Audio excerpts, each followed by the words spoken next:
online, on Radio Player, and on 106.6 FM. This is Wycombe Sound, the Wycombe Wanderers Show. Good evening and welcome to the latest episode of the Wycombe Wanderers Show. See, I've officially stopped counting now.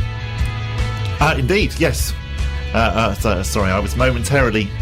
We've started, by the way. I know, I'm sorry. I was momentarily distracted by the amount of goals that Brentford have already scored this season. It is a concern, I was just looking at it thinking, hang on, really? 17? It does sound a lot when you say it like that. I know, indeed. They've only played 11 games, and they're 11th as well. It's not like they're leading leading the league or anything. In case you've just tuned in, we can play Brentford next. Indeed, yes, absolutely. Sorry. I will be more on the ball for the next 58 minutes. So just been doing some on-air research for the game. Yes, not that we do our research right at the very last moment, but there you go. Welcome along to the Wycombe Wanderers Show, where we've got lots of exciting stuff lined up tonight. Yes, Colin and Bob with you for the next hour. As mentioned briefly, we'll be previewing the Brentford game. We're very pleased to report that Gareth Ainsworth returns to the technical area for that game on Saturday, and Bob's been speaking to him ahead of it.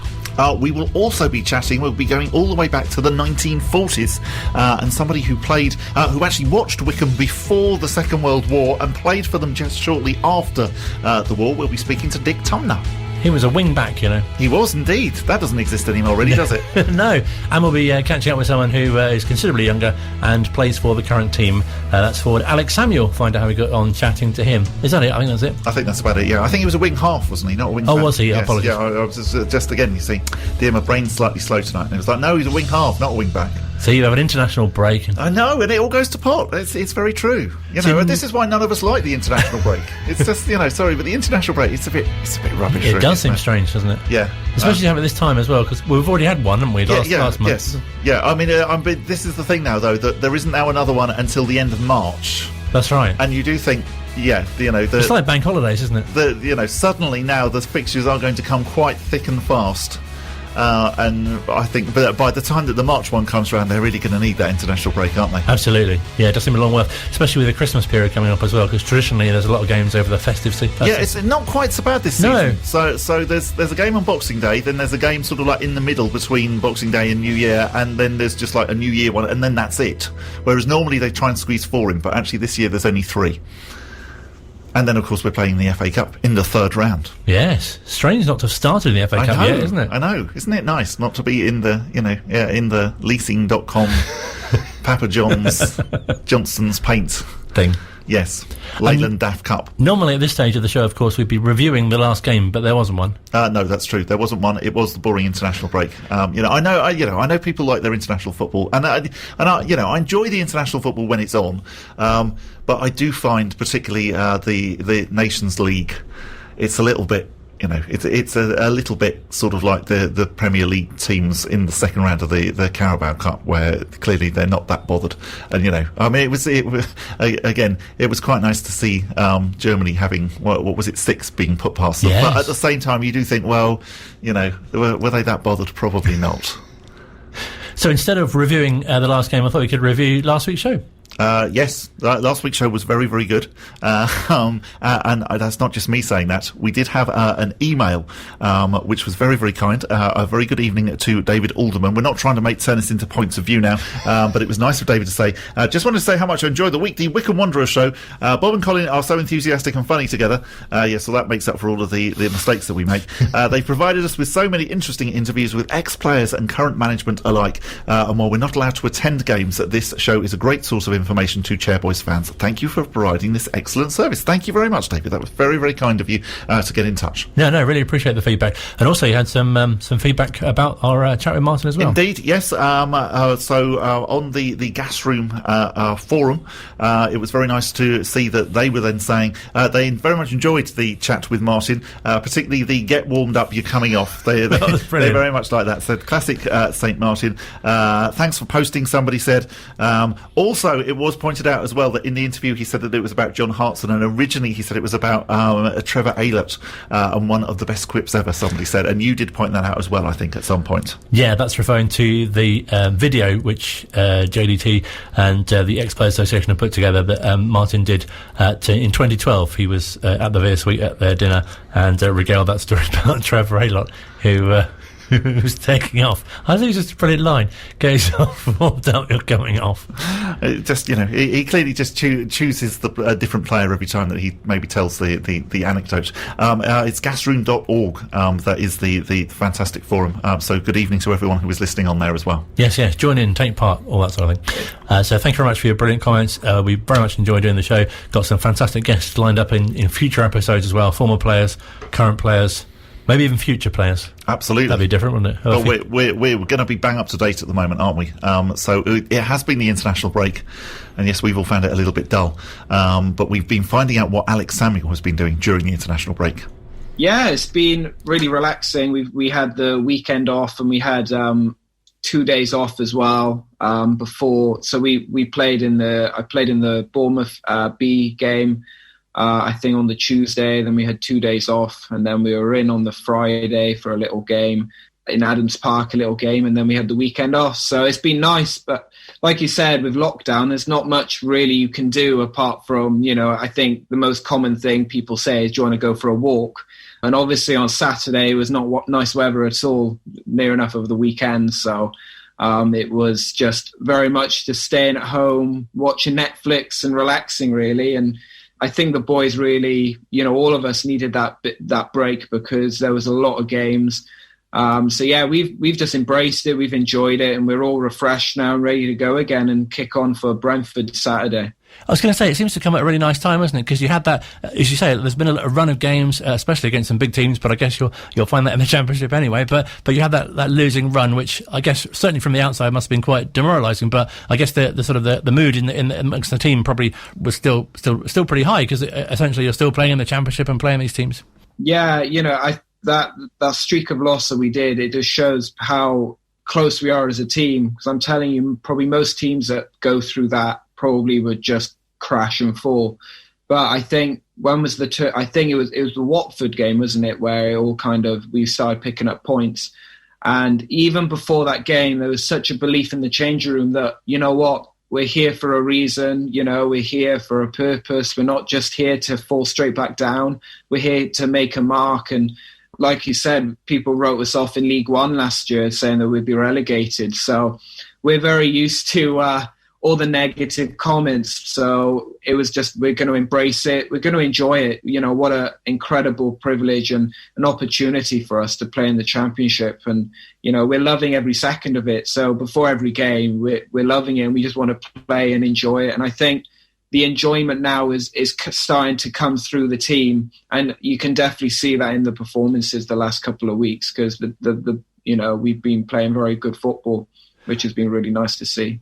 You must have been so encouraged in that run, though. So many positives, so many chances created, officials' decisions which didn't seem to go for you, and you just thought that win can't be that far away, or those points can't be that far away. Yeah, that's what I mean. I think it was the Millwall game. We saw a real big change and difference in our play. We were just a bit more like, let's just have a go. Like, we've got nothing to lose. Let's just go for it. And that really, from that game, things really started to change. And, Reading, we played really well. Unfortunately just lost 1-0. So we knew we were knocking at the door. So to have that week, 7 points in a week, it was absolutely fantastic. And, I think there's nothing that we more deserve, really. And probably we should be on a lot more points, especially with some of the decision that's gone against us. But, we're embracing it, we're loving it, and we're just looking forward to the next steps now. It must have made it even more special as well, as you say, on that run of defeats, and to get that first point as well, as you say, so deserved, and it must really, a lot of elation. And as a supporter as well, I don't think I've ever welcomed a point quite so much before. Yeah, exactly. And I think we should have won that game as well against Watford. So it just showed, and I think now we've picked up points. I think there is just a momentum with us now, that football's all about momentum at the end of the day. When you're on a good form and it kind of just, the momentum just drags you through and you start picking up points. So it's been brilliant. We've been playing really good football and we're picking up points. So, why not just keep on going and picking a lot more points, which I know we will. So as a team, how would you assess kind of the way you've adapted to the Championship? Because obviously it's bound to have taken a few weeks to sort of get your feet under the table, as it were.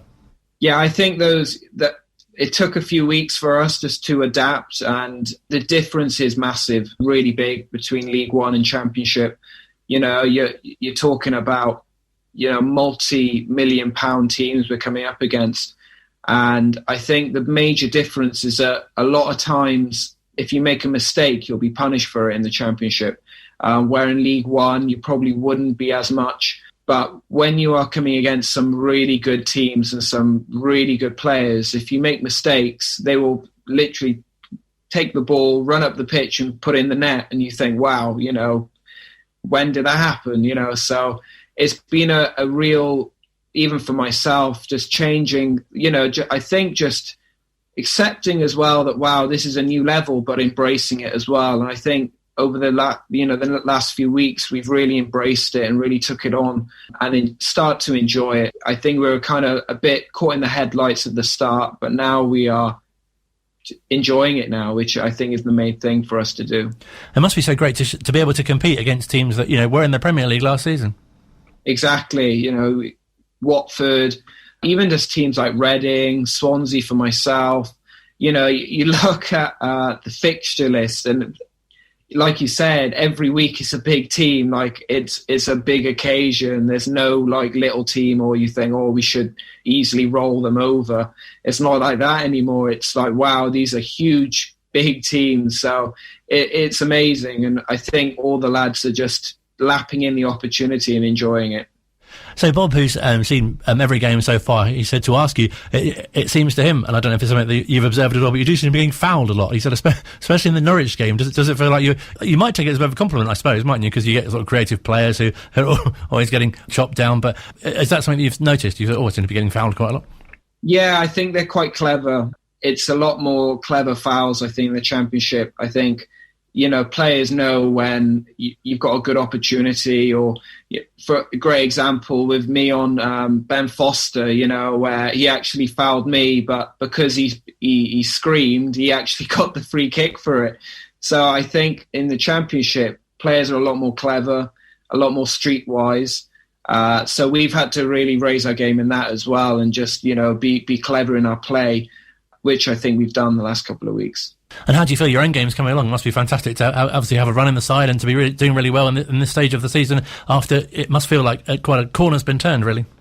Yeah, definitely. It's just, I'm enjoying every second of it, especially being on that pitch. You know, to be involved in, again, that teamwork and the team that we have is so amazing, and there's such a togetherness in this team. So to be a part of that as well in the Championship is just incredible. And yeah, I'm absolutely loving every second of it.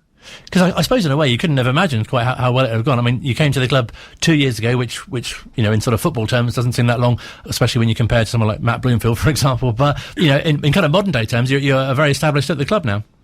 Yeah, and it's such a blessing to even say that. For me, you know, and my wife, Rach, it is probably the most settled we've been in the last, you know, 3 years when we got married. So to be, like you said, football is so unpredictable and it changes so much. You know, before coming, you know, when we signed for it, we lived in, you know, 3 separate houses. It was just a crazy time. So it's just nice to have kind of a more settled life, which is really nice, and we're enjoying it. So yeah, I'm really counting my blessings, really, because it is such an amazing club to be at the moment. And yeah, just excited as well for the fans to come back in and for the fans to enjoy Championship football too.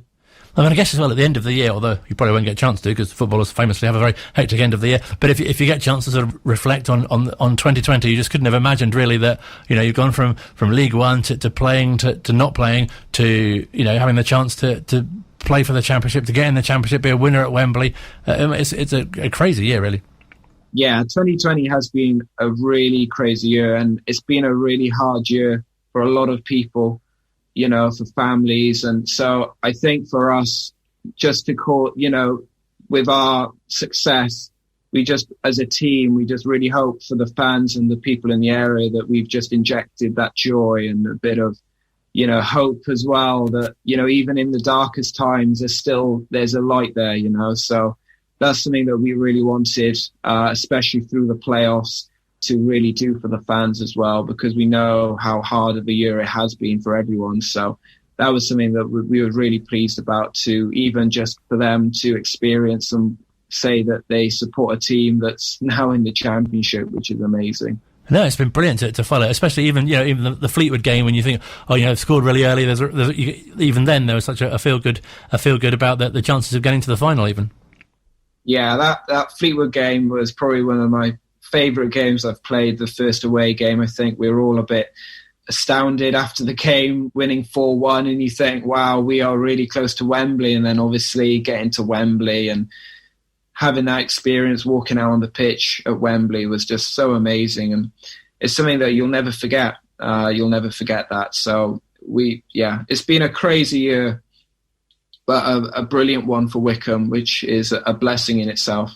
No, definitely. Is there a particular moment of that Championship final that you kind of remember and sort of hold on to and think back to, or obviously the whole thing, but maybe just the very end? Or yeah, I think there's a few. I think there was, especially walking out, not even for the game, like just walking out just to inspect the pitch, and you go and you think, wow, like I remember as a kid watching Swansea in the playoff final against Reading a couple of years ago when they went up to the Premier League, and I could point out where I was sitting, and I'm like, wow, I'm actually playing on the pitch. It was just quite an emotional moment. And then obviously when that final whistle went, it was just a huge mix of emotions, and you could see the emotions in the whole team. It was incredible, and something that I'll never forget to the day I die, to be honest. It was something so amazing, and it was so intimate as well with the team, which was amazing. So yeah, probably all of it, but yeah, there was some special moments in that. It just feels like such a special time to be involved with the club as well, and to be supporting the club. And obviously it's such a shame that fans don't get to come to the games at the moment, but it must be something that you're immensely proud of, to be part of such an historic season. Exactly. It is, honestly, having no fans it's been really tough even for us as players, because we want as well for the fans to experience, not only for us on the pitch, but at the end of the day, we realise fans make football games. Without having the fans, you have to create your own atmosphere. You have to keep driving the team on. But when you have the fans, Ed, it is literally like having another man on the side of you and cheering you on. So yeah, we're really looking forward to when fans can start coming back in, and hopefully it's soon, and obviously when it's safe. But yeah, we really, really miss the fans at the moment. It must have been so reassuring as well, with the manager having to have his operation and Dobbo stepping in like that. Seemed to really kind of steady the ship as well. Yeah, I think Gaffer's recovering really well at the moment, which is great. He's back in. So yeah, Dobbo was great. He's such a technician behind the scenes, and he works so hard for the team as well. So it's really nice to see, when we won the two games anyway, that, we could all, unfortunately Gaffer couldn't be there, but I know he would be celebrating at home. But it was really nice for Dobbo as well, because he's been working so hard for the team. And as you say, a real sense of optimism now going forward, Brentford next, and as a sort of a mini kind of next section of the season, if you like. Yeah, it's another, it's the next step now. And, we're going to remember how, we played very well against them in the Cup. And I think they play a very similar way. And from that point, we had a really good game. So I think we've definitely improved. We've definitely stepped on. So it'll be a really interesting game just to see again where we stand and, take the game to them. So we're really looking forward to it and hopefully get the 3 points. Oh, it's been brilliant to speak to you. Thank you so much for your time. It's my pleasure. Thank you. Great to speak to the fantastic Wycombe Wanderers forward that is Alex Samuel. It came about, in case you're interested, because also spoke to his wife, who last Friday had a debut single released called The Great Escape, and we've been playing that, and we'll be chatting to her on mid-mornings tomorrow as well. So I got two interviews for the price of, well, none, to be honest. So what happened? Was that the first or was that the second one? Second. Oh, okay. So you'd already had the, oh, right, thanks very much. Can you go and get Alex? Yes, exactly. But, brilliant to speak to them both. Yeah, absolutely. Very, very nice that they took the time to chat to us here. From their home in Maidenhead. Indeed. Both very musical as well. Alex apparently appears in her next music video. Oh, really? Cameo appearance. Okay. Is he singing as well? No, I don't think so, but apparently he can. Okay. And he plays guitar as well himself. You know, if we've got any players listening, then remember that when you're back at the training ground. Good evening to right in the middle from the gas room. Oh, we're on the gas room. Yeah, indeed. For Forum, who's saying, enjoying the weekly podcast with a great breadth of guests from Easy all for you to eras. say. Indeed, absolutely. Yes, I did have to take a moment there. And talking of the eras, yes, we will be chatting to Dick Tunmer very shortly, going all the way back to the 1940s. This is Wycombe Sound. Second part of the Wycombe Wanderers show. Many thanks indeed for having us on. As mentioned a little earlier on, we have a podcast version available, which you might be listening to now. Yes, you might be, rather than listening to us on 106.6 FM, which you can also listen to us on a Thursday evening from 7. Absolutely. Still to come on the programme, we will be hearing from Gareth Ainsworth ahead of Saturday's game against Brentford. Very shortly, we will be catching up with Dick Tunmer. 91 years old he is, and he played for Wycombe back in the 1940s. I understand as well that in our continuing series of spotting Wycombe players in supermarkets, you have something to add, and I think actually we should put this out to the wider listening community and welcome you to join in. If you have seen a Wycombe player somewhere unusual, particularly in a shop, and I appreciate that maybe that hasn't happened during lockdown, but if you have, then do get in touch with us. You can do that on Twitter, so you can use the hashtag TWWS. You can get in touch, email studio@wycombesound.org.uk. However, if you have spotted a player in a supermarket or in a shop, so I spotted Daryl Horgan, or just in Wycombe, or just in Wycombe, just random spottings of Wycombe players. So I saw Daryl Horgan in Sainsbury's about a week after he joined, and I'd already seen him at the training ground, so I knew that it was him, but I wasn't quite sure whether he recognised me, and he was quite busy at the time because he had his two kids, both sort of like in the trolley, and I thought, right, okay, so I did that thing. I didn't actually speak, but I sort of like walked past him once and thought, oh, I'm sure that's Daryl Horgan. So then I made an excuse to then go back down the aisle again, but we didn't make eye contact. Yeah, exactly. So I then left it because I thought otherwise I'm looking a bit too stalkerish. So who did you see? Well, following your spot of Republic of Ireland international, who's had a fantastic game in the international. Yes, indeed. Yeah, he played really well against England, didn't he? So I, in the same supermarket. Just out of interest, what time of day was your spot? So it must have been about 2:30. Oh, okay. In the afternoon. So this was around 5. It might be important for if anyone else wants to do spotting. Okay. Although I suppose in these current times, if you just hang out in a supermarket long enough, these footballers got to eat, haven't they? That's very true. Yes. Just camp out there, you'll spot them eventually. So I think your spot obviously was perhaps pre having to wear face coverings, was it? Or was it was, yes. Well, face coverings were obviously recommended, but not quite in the way that they are. Exactly, not quite in the way that they are now. So this obviously makes our spotting trickier because you're not exactly sure whether it was who you think it was.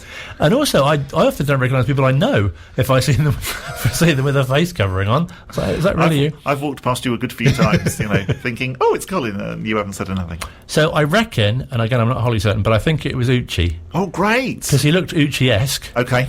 And also, what sort of gave it away, perhaps, was they had one of these surgical boots on. I would imagine that it possibly was then, because he has had an injury, which is why he didn't go to the Uganda South Sudan games. And also another observation, and again, I have no room to comment on this really myself, but I noticed he had quite poor trolley control.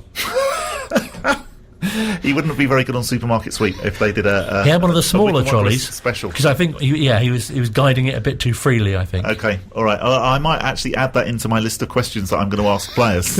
Is where do you shop? What times? What do you like with the trolley? Whereas Daryl Horgan, actually, I think he had very good control, and the fact that he was looking after his kids at the same time. I was quite impressed with that. I get the impression some players may only have a basket. Yes, possibly. Yeah, the ones maybe who live on their own. Or possibly they get it delivered and they're just doing top-up shopping. Yeah, so do get in touch. You can tweet us at Wycombe Sound, use the hashtag TWWS. Wycombe Wanderers players that you may have spotted in town, or maybe further away. You could have spotted them further away. Yeah, it doesn't matter. Anywhere, any good Wycombe Wanderers players spotted in unusual circumstances where you weren't expecting them. Basically anywhere other than Adams Park or in a football stadium, we will welcome you to get in touch. But first, I've been chatting to former Wycombe Wanderers player Dennis. We chatted. Yeah, this wasn't one that you just did. It was one that I did as well. Sorry, I don't want to sort of take the spotlight on myself. No, we both spoke. We did. It's true. To Dennis Tunmer, who, we'll let him explain. No, I was brought up in Presswood, and when I was 9 years old, just coming up for 10, I took myself by bus into Wycombe, all on my own, and went to see Wycombe Wanderers play Wimbledon. And this was on the 1st of April 1939. I recall that actually 2 of the players that were playing were Alfie Britnell and Dickie Cox, who had both played in the 1931 Cup final, the Amateur Cup final, which Wycombe won. On age alone, there can't be anybody else that's actually saw Wycombe before the Second World War. The extraordinary thing was that it just shows the times that a 9-year-old can catch a bus from Presswood into Wycombe all on his own and go to a football match and find his way home again, which, in this day and age would never be allowed by anybody. No, definitely. And it must be especially impressive to think that, age 9 you went to watch the team that you would go on to play for. Yes, yeah. Well, of course, I was brought up in Presswood and spent all my time kicking a ball about up on what was called the Common. But, so that was my first contact with Wycombe Wanderers. And then I went to the grammar school and watched Wycombe really during the war years when it was a bit hit and miss as to who they were playing and who could play, because a lot of the players were away in the services. I was then a kid of sort of 13 or so, and football was football, and if they were playing for Wycombe Wanderers, they were wonderful people anyway, really. But, I played minor football. Then I went into the army to do my national service and was lucky enough to play a really good grade of football in the army, which set me up really for when I came out. I realised I wasn't good enough for Wycombe Wanderers, but I thought I might be good enough for Chesham, so I went to play for Chesham. Had a successful season at Chesham, played against Wycombe a couple of times, and then decided at the end of the season I'd have a go at Wycombe. That coincided with Wycombe having had a poor season while I was at Chesham, deciding to take on a full-time manager in the shape of Jimmy McCormick, who was an ex-Tottenham player. And he came in and wanted to clear out really the old guard, who really were getting quite ancient, and wanted to bring in 1 or 2 of his own lads. And I was lucky enough to be to be one of his young lads, as it were. So that was how I got into Wycombe. I didn't join Wycombe really thinking I'd get in the first team, but was lucky enough to coincide with McCormick, and so, went straight in, didn't ever play in the reserves. And you played at wing-back, is that correct? Yeah. What they're now, I suppose, is just midfield, but, in those days you had a left half or a right half. We started off in great style, actually, with McCormick, and halfway through the season we were top of the league. It went a bit flat after that, and I think we finished up about halfway at the end of the season. But McCormick was a real bouncy little character who thought, in a way, I think, that the Wycombe committee, who had been really running the club, didn't know anything about football, and unfortunately told them so. And, of course, he was telling his own employers that they didn't know anything about the game. So he only lasted the season, and they got rid of him at the end of the season, and then Sid Can came in. And what was Sid like? Because obviously I loved Jimmy McCormick, and he seemed to like me, which of course always helps. And I found Sid a very different character altogether, quite a dour Devonian. And while some people sort of got on with him well, I never really cottoned on to him, and I think probably in truth he never really cottoned on to me either. But anyhow, I continued to be a regular until about 3/4 of the way through that season, when he decided he'd try someone else in my place, and that really was the end of me. But it was around the time where there were some other great players in the same team at the same time as you, and we had Dennis Atkins on recently, and Jim Truitt as well. Dennis was great. Well, he was another one of Jimmy McCormick's boys.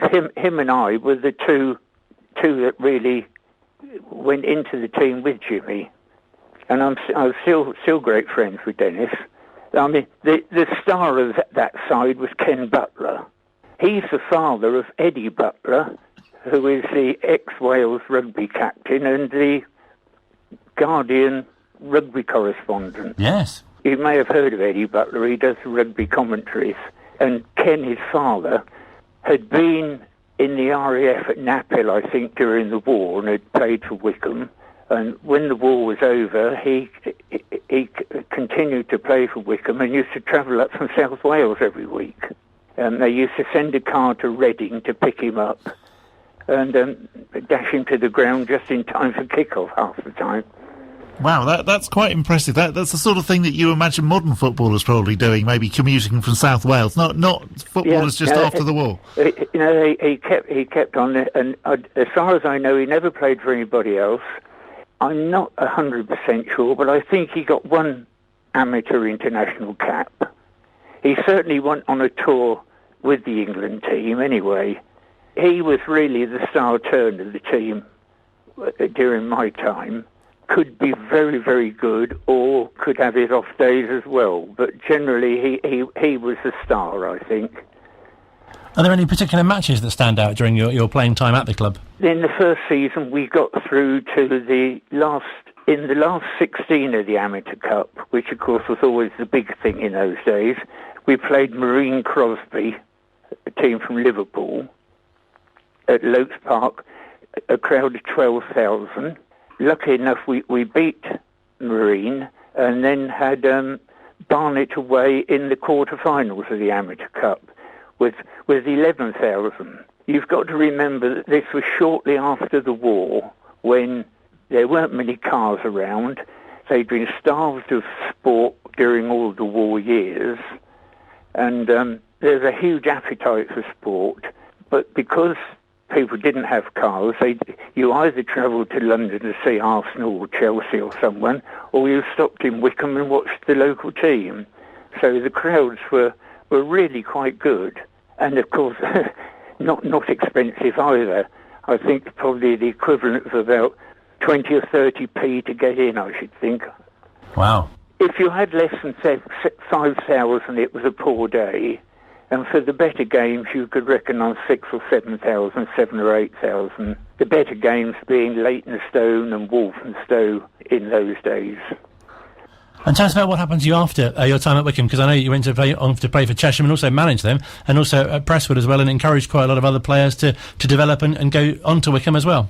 When I left Wycombe, I went and played for Dulwich Hamlet, which in those days was a club of equal standing to Wycombe. It was sort of quite a prestigious club, and I went and played there, and I met someone from Chesham who sort of got on to me to go and play for them, and anyhow it landed up that I became player manager of Chesham in the end, which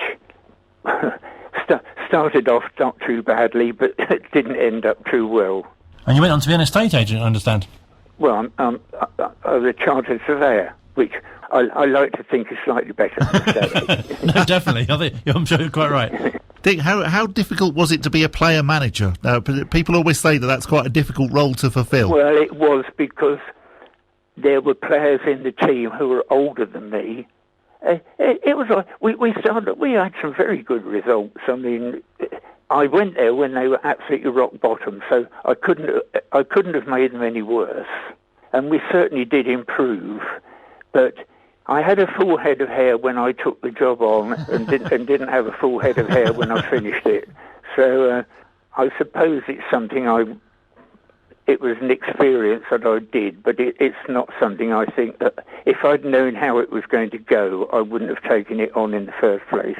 When I came out of the army and went to Chesham, we had a very good season, but then I went to Wycombe and Dulwich, and then went back to Chesham, and they were nowhere near the club they were that I'd left a few years beforehand. What about the current Wycombe side? Do you get down to Adams Park at all? I went down once last year. I don't even know how. Well, you can guess how. I'm 91, so I don't really drive anymore. So unless anybody's prepared to take me down there, I don't go. I follow them avidly, and follow them on teletext nearly. But when I go, I don't know who the players are, and without really knowing them and knowing their history and knowing their sort of fors and against, it's not quite as enjoyable as when you follow them every week.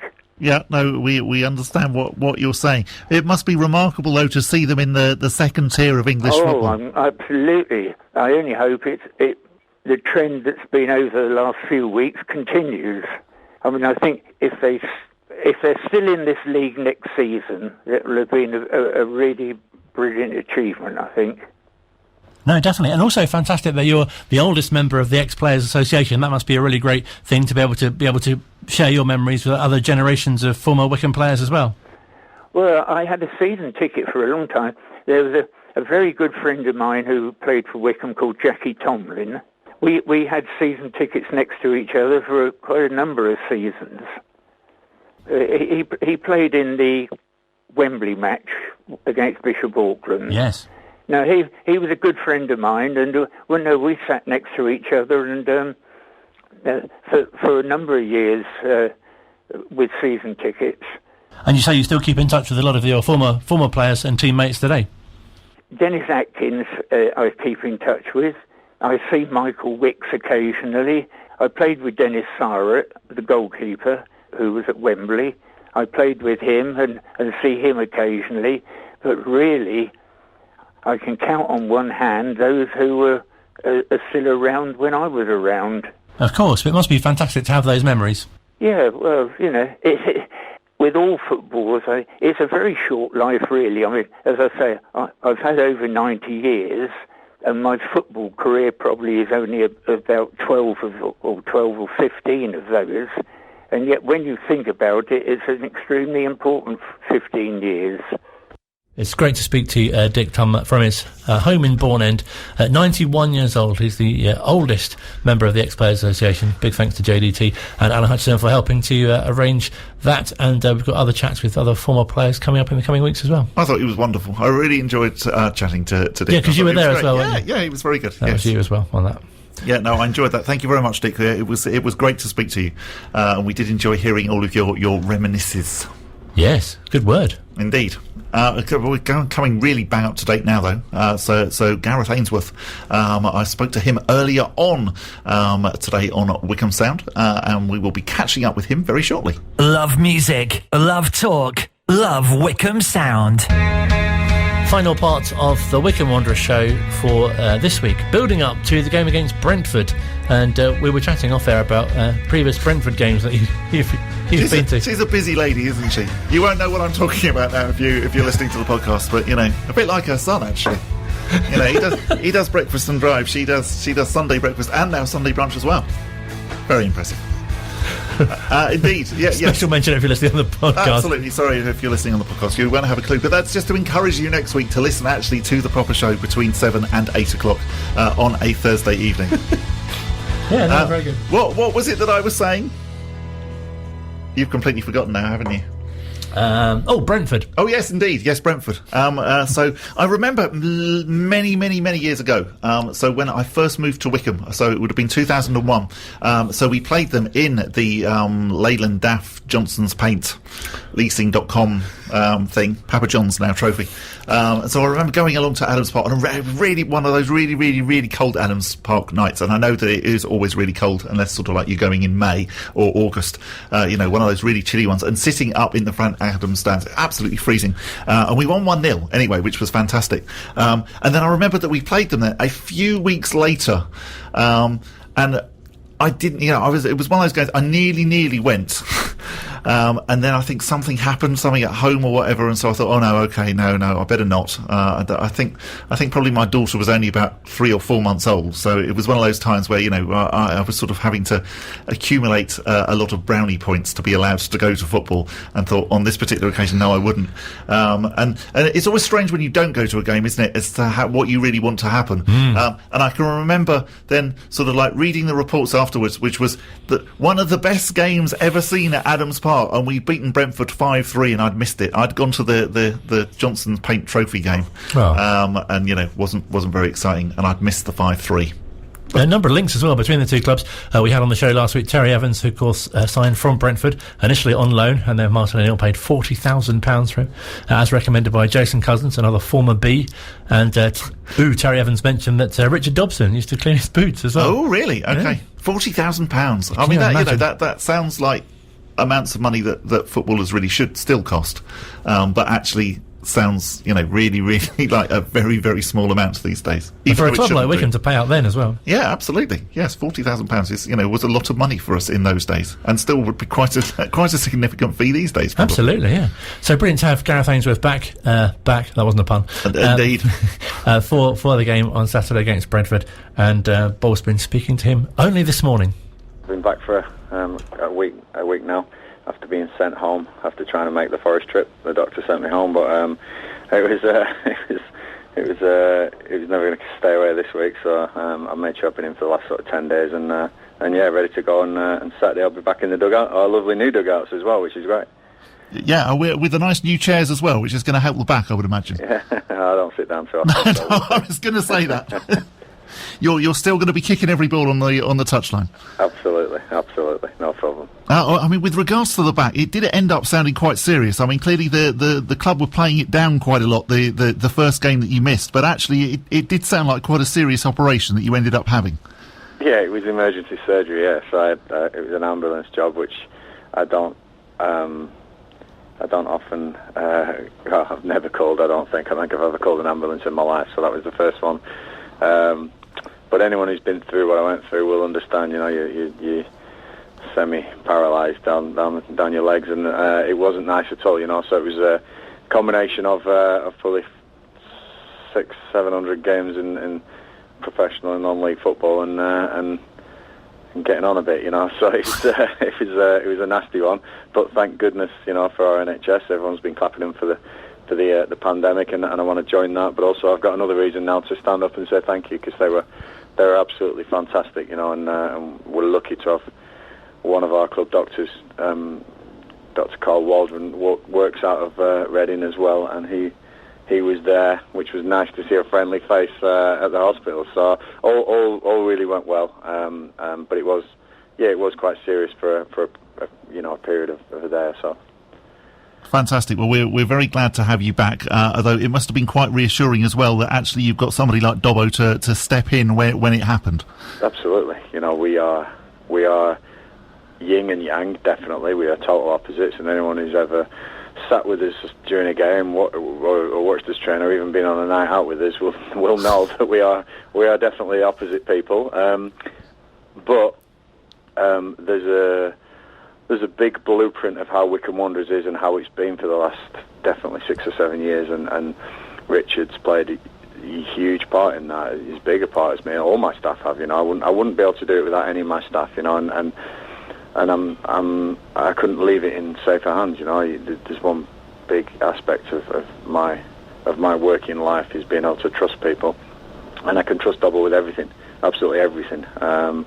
And likewise, I'm sure he'll say the same about me. You know, we know each other inside out. We've said enough things to each other. We've challenged each other enough in the tactics office and my office, and to know exactly how each other tick. And I think the combination of the two of us is what's brought success here on the pitch. Definitely, you know, it's a huge thing for him to take the team. But he absolutely, you know, I was constantly on the phone but on the day, you know, Dobbo has to take and do the team talk and get the boys up for the games, and you know, absolutely delivered. You know, just fantastic that we've opened our account really well, and I think over the last, probably not just those 2 games, the last 6 or 7 games, you know, right back to Millwall, Reading, Norwich, you know, all those games, Watford, how we haven't got more points on the board is beyond me. And I'm really happy and confident we can compete with any team in this league now. I think we took a while to get it together, but there's no reason that Wycombe Wanderers can't be competing in the Championship, and I want us to be, because I want these fans to come back and see us in our proudest moments, and so that means staying in as long as we possibly can, because at the moment the pandemic's causing a little bit of chaos, But yeah, really, really proud of Dobbo and the staff, and he'll be thankful to all the staff as well. It's a great club to be at, and couldn't do it without any of them. Yeah, well, he did very much say the same sort of things about you when you weren't there. We are now almost a quarter of the way through. You say that, that yes, definitely, we probably, deserve to have maybe more points, but it's still not looking too bad, considering where we are in the table. No, it's a fantastic position to be, because we're in the Championship, and that's looking at the big picture. Where we're Wycombe Wanderers, they're in the Championship. It's a brilliant position to be. Okay, we're third from bottom now, and we've had a couple of wins and a draw, and it's poised. I look through history and look at the teams that have been in the bottom three at this time of year, and you'll see a lot of teams have got out of it. I think all the teams last year in the bottom three at this stage of the season all got out of it in the Championship. Luton's, Barnsley's, and whatnot. So we've got to definitely take confidence from that. We've got to take belief in our performances, and like I said earlier, I don't think there's anyone in this league that we will fear. Even going back to Blackburn, I think we'd be better prepared in the spanking we took there. But we are definitely better prepared and better versed in the Championship now, and we're going to have days where it's going to go wrong. We had them in League One, we had them in League Two. I remember getting beat at Sunderland and Peterborough 4-0 on both times, but we bounced back. We ended up getting promoted, and so it's never just the result. It's always performance. It's always the big picture, and for me, the big picture is Wycombe in the Championship is a brilliant place to be, and I want to stay here. We've got Brentford then on Saturday. Probably a different proposition now to the first game that we played them in the season. Yeah, without a doubt, 60% I think they were on that day. No disrespect to anyone who did play, but they had a lot of players on international duties. They had players that we knew were being rested. They're going to be going for it. Ivan Toney's, paying back all the millions that they spent on him, and they've got some real cracking players in there. A couple of internationals who've been away. We'll see how they fare if they come back and play. The flying left back Enrico Henry. So they've got some talent in that side without a doubt. But we have also got some fantastic players in our team. When you talk about Dominic Gate being back fit, he's yet to play a Championship League game. So how's Dominic going to fare? Players like Fred, Darryl Horgan's performed superbly in the international duty. Scott Cashcott's found his feet back in Fenway, just again proving that he could play at any level, I think. All these players that we've got, Gareth McCleary's cameo at Notts Forest will excite everyone, So it's not always about the opposition now, it's about what Wycombe can do, and like I say, my appetite is definitely whetted from watching them on the screen and obviously the games previous to that. It's going to be very exciting, and like I say, there'll be good days, there'll be bad days. We've got to stick together and make sure we can try and stay above that line. With regards to the international break, have you had a chat to Darryl Horgan? Obviously, there was an outbreak of COVID in the Irish camp. Just wondering how he is at the moment. Yeah, over text, chatted to Darryl. I told him I thought he was possibly the best Irish player against England. I thought definitely. He looked a real threat, and if anything was going to come against England, I thought it was Darryl Horgan. And I also said to him that Wycombe are proud of you, and I'm proud of you, because what an achievement that is. The first ever Wycombe Wanderers player to face England in the professional game. That in itself is mind-blowing. To say that we have a player who's done that on the international stages, it's just brilliant, and I don't think Daryl's going to be the last.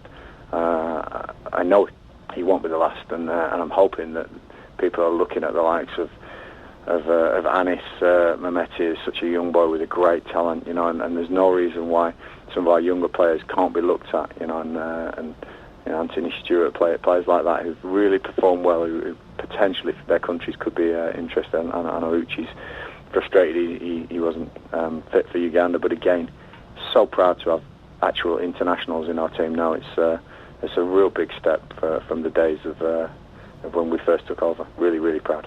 Yesterday we discovered that you're going to be allowed to have 5 subs on the pitch and 9 on the bench. Is that a good thing?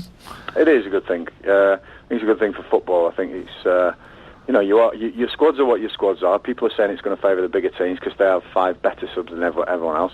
But it's how you use your subs. It's how you use the squads, and we're very good at that. I think we've had experience in the playoffs with that. So I'm looking forward to that and seeing how many we can change. Some people will do 5 at once. So it's going to be a game changer, and I think that could come into it. You watch this weekend. Somebody will do 5 at once, and it will change a game. And I think there's a whole different aspect now you've got to look into a football, and which we've already started looking into, and we know what we've got on the bench. We could probably change the whole style and half the team if we wanted to, and that's what it's about. We're going to have to do this tactically good and make sure we're aware of what the opposition are doing as well. So yeah, game changer, but looking forward to seeing how it works.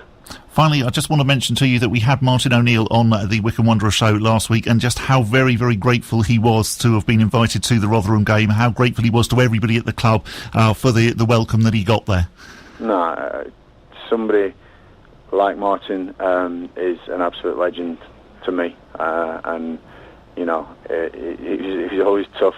He's always tough at Wycombe Wanderers because he's always the man. He was always the legend, and you know the people put him as their greatest ever. And if I can just follow him just slightly, then I'm in a really good place, because what a guy, what a manager, and the respect that he's given me over the years is just second to none.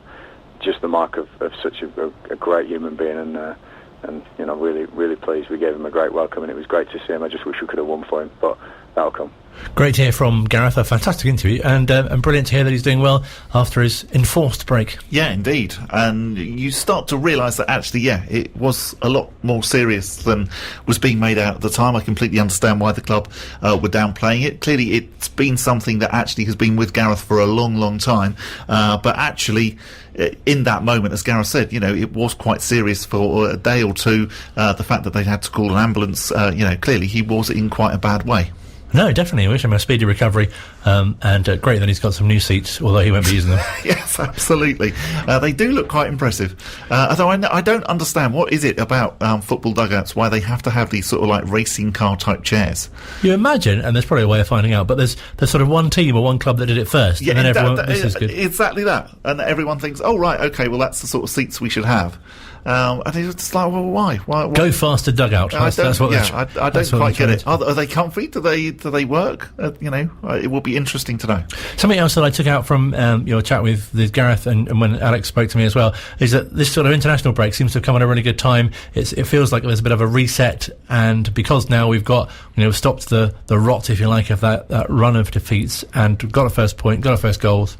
In that order? I'm not yes, yep. Yes, and first win now as well.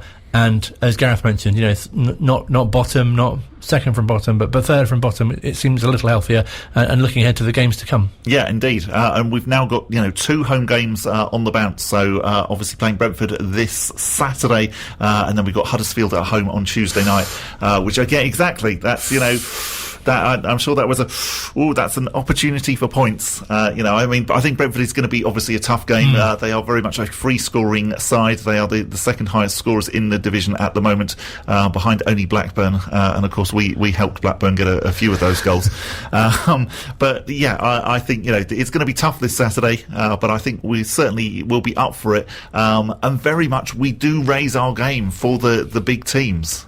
I think as well, someone like Ivan Toney we mentioned, who's scored so many this season already, and to have him sort of running at you as a defender, you're going to have to be on it. Yeah, indeed. And I think, again, that's been one of the interesting things this season is, say, the game against Watford, we were really up for that. We played really, really well. The game actually against Sheffield Wednesday, I don't know what it was, but it was one of those classic sort of bottom of the table type games where certainly against Watford we were much better than we were against Sheffield Wednesday, albeit against Sheffield Wednesday we managed to get the win, which was absolutely fantastic. But we really, really were brilliant against Watford, and I wonder whether we're going to see the same sort of thing. So Huddersfield, they're doing okay, but they're not having a fantastic time. Brentford, clearly, again, they're currently mid-table. Very much they were tipped for promotion after just missing out in the playoffs. playoffs and whatever. We've obviously already played them once this season in the League Cup where we took them to penalties. So it's going to be an interesting game. But yes, I think, we're going to have to be our absolute best to get anything out of the Brentford game. But I think actually that suits us. I was going to say, and Thomas Frank obviously as well gets his team clearly very well organised, but we've got a manager as well who sort of likes the sort of backs to the wall, comeback sort of underdog tag as well. Definitely, and I really liked what Gareth said, that yes, goodness me, they've got some multi-million pound players in their side, but we've got some great players as well. Scott Kashket in particular, has really, really stepped up, looks so comfortable playing in the Championship. Bayo as well. We all know that actually Bayo could always have done it at pretty much any level. The only people who didn't seem to know it were AFC Wimbledon, and we're now proving that, in the Championship, and I still wouldn't be surprised that actually, if Bayo could probably do it in the Premier League as well. And players like Fred as well, so exciting to watch. Yeah, definitely. I mean, we're so fast going forward. When we've got, Scotty, when we've got Fred, when we've got Anis Mehmeti, it's quite terrifying. When we've got Daryl Horgan as well, you can see that defenders are thinking, goodness me, this is a team that does mean business, and particularly when Bayo's there flicking the ball on as well. We're a match for any side in this division. Do watch out for them in a supermarket near you as well. Indeed, yes, absolutely. And let us know wherever you have spotted a Wycombe Wanderers player where you weren't expecting it. And let us know if their trolley control's any good as well. Back at the same time next week.